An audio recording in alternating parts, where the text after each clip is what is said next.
আমাকে যদি বলে যে বাংলাদেশের শিক্ষা ব্যবস্থা আপনি কত নাম্বার দিবেন, আমি বলবো 5 দিব। মুখস্থ বিদ্যা, এই মুখস্থ বিদ্যা দিয়ে জীবনে কিচ্ছু হয় না।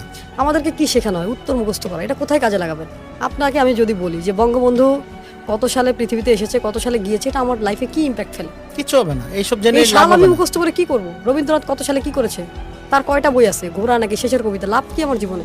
প্রশ্ন করা শেখায় না। বাট আপনি দেখেন, যেখানে যান, ইউটিউবে গেলে আপনাকে প্রশ্ন করতে হবে, চ্যাট জিপিটিতে গেলে প্রশ্ন করতে হবে, জীবনে যা চান প্রশ্ন করতে হবে। আপনি কোনো কিছু জানতে চাইলেই প্রশ্ন করতে হবে। সো উইদাউট কোশ্চেন আপনি কিভাবে বড় কিছু হবেন? আপনি শুধু অ্যান্সার খোঁজেন, মুখস্থ করেন। ক্রিয়েটিভ হবে কখন জাতি? অথচ উন্নত বিশ্বের দিকে তাকান, এই সিস্টেমই নেই। আমাদের যে শিক্ষা ব্যবস্থা এখনো চেঞ্জ হয়নি। মানে কিভাবে আমি বুঝি না, এই শিক্ষা ব্যবস্থা দিয়ে আপনি কি করবেন? আপনি 20 বছর পড়াশোনা করে আবার শিখতে হয়, চাকরি হয় না। 11 লক্ষ বেকার ছেলে ঘুরে বেড়াচ্ছে, শিক্ষিত বেকার। তাহলে 20 বছর কি শিখলাম? 20 বছরের কি শিক্ষার কি প্রয়োজন ছিল? 20 বছর আপনাকে বড় করা হয়েছে। জীবন থেকে এই 20টা বছরের মানে এটা কিন্তু অনেক মূল্যবান একটা সময় নষ্ট হয়ে যায়।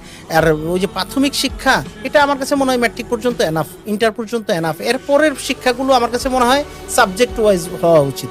আচ্ছা, আমার কথা হচ্ছে, আমার বাংলা সাহিত্য পড়ার কি দরকার? এই সাবজেক্টটা কেন রাখতে হয়েছে? আচ্ছা, না, যদি কবি টবি হতে চান তাহলে সে সাহিত্য পড়ালেখা করেন আপনি। এটা তো যার যার চিন্তা চিন্তা ভাবনা। ভাবনা। এটা আমার কথা হচ্ছে, তার মনে কি চায়। সে যদি ডাক্তার হতে চায়, আমি মনে করি তাকে 5 থেকেই সায়েন্স পড়ানো উচিত। সে এমন ভাবে ডাক্তার হোক যাতে সে প্রতিটা জিনিস বুঝতে পারে যে আমি কোথায় হিট করলে তার জীবনে। এই যে ডাক্তারের ভুল চিকিৎসার কারণে হাজার হাজার লাখ লাখ মানুষ মারা যায়, কারণ কি? মানুষ পড়া চোর। সে ডাক্তারি শিখতে যেও চুরি করছে, পড়ে নাই। মুখস্থ বিদ্যা মুখস্থ করেছে, পড়ার জন্য উত্তর দিয়েছে, এখন মনে শেষ। থাকতেছে না। এখন আর মনে থাকতেছে না। কারণ সে যদি প্র্যাকটিক্যালি করতো। আচ্ছা আমাকে বলেন, এমবিবিএস করার পরে আবার ইন্টার্নি করতে হবে কেন? তার জীবন থেকে কতগুলো সময় নষ্ট না? তাহলে এমবিবিএস এ কি শিখাইলো তাকে?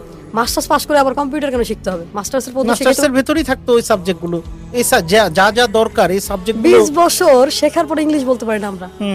তাহলে কি ইংলিশ শেখায়? এই শিক্ষা ব্যবস্থা আমাদেরকে শেখায় দাসত্ব। বিবিএ করার পরে সে চাকরি খুঁজে, তাহলে তার বিজনেস লার্নিং নেওয়ার কি দরকার?